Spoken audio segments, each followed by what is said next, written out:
What's up, y'all? This is Dr. T. Hasan Johnson. Um, I'm trying to get my pops motivated into doing his own videos, and I was telling him he should consider using YouTube and I mean Facebook. And I said, well, I'm going to ask him to do something I'm not going to do. So I'm doing this video to inspire my pops to go ahead and start his own. I love you, pops. Real quick, just wanted to drop a word. It's only going to be a couple minutes. Look, there was an article that came out last week that most of us saw. Coach Keanan Lowe in Oregon. And this was the brother who saw a young man who was heading into his classroom with a rifle, took the rifle away from him, and hugged him. And many of us saw that. We applauded him, and we forgot about it. But I think we overlooked something. Um, this is not just a matter of one coach doing a good deed. This is reflective of the kind of work black men have been doing and do every day that generally goes unregarded. And I consider it the work of the sacred masculine.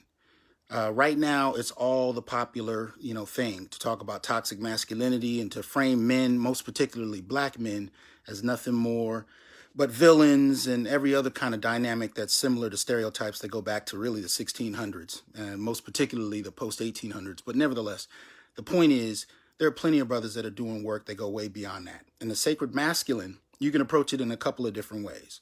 You could do it spiritually, mythically. You could look at the deities of old, or you could talk about it just in terms of what men actually do. You know what I mean? Masculine and feminine are clearly not limited to men and women. We are both. We all have that internal energy, and we have to find our own balance for that. But let's be clear. It's masculine for a reason. Men embody it. And if you look at men in mass, you'll see it. So the sacred masculine in that respect is overlooked when it comes to black men. And the sacred masculine, I'm talking about men who bear qualities or masculine qualities in general that people can tap into that focus on things like the sacrificial characteristic, protection, provisioning, discipline, right? Rational thought, the suppression or at least the engagement of higher emotion over lower, those kind of dynamics, consistency, following through. These kind of characteristics have traditionally, in whether we're talking about in myth or whether we're talking in men's character, these are characteristics that are very consistent with the masculine. And I consider it in that regard sacred. Now, we talk about the sacred feminine, and that's all the rave from, the power of women to Me Too to Time's Up to even Black Girls Rock, all of that.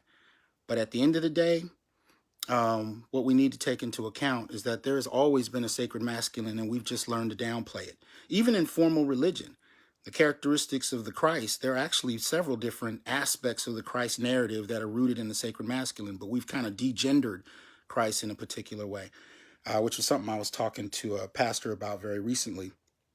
So I wanted to kind of get that out, especially in lieu of two news reports that I saw in the last week. One that talked about black males and their impact in the classroom on all groups, right? The positive impact they have on all groups. And then the second being an article that focused on how black males in schools are usually, it's just a little hot in here. I'm about to head out in a minute. So I just got out the shower, so I'm sweating. But anyway, black men who are usually made into disciplinarians in the school setting. And I've experienced that. I've been teaching college for 21 years, but before that I taught K through 12. And I taught elementary, middle school, and high school. And I can tell you, both in Compton and San Francisco, where I taught and where I worked, being routed into the most difficult classrooms solely to serve as muscle was definitely something I saw people do, right? This is a misunderstanding and a mischaracterization of the male quotient of the sacred masculine. We are not just about discipline. There's more to us than that. And that's something that used to be conveyed in, rites of passage kind of dynamics. But at the end of the day, that's other people's assumptions about what men are. And there's more to us than that. So, brothers, I hope that you'll continue to push the boundaries on people's expectations by just being yourselves and finding new ways to help people that need it.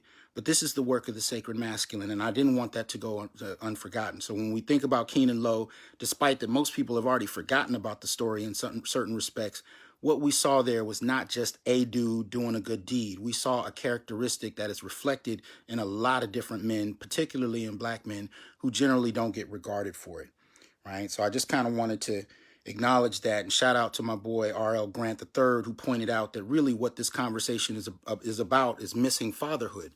And fatherhood is important in this dynamic because it is the living embodiment of the sacred masculine.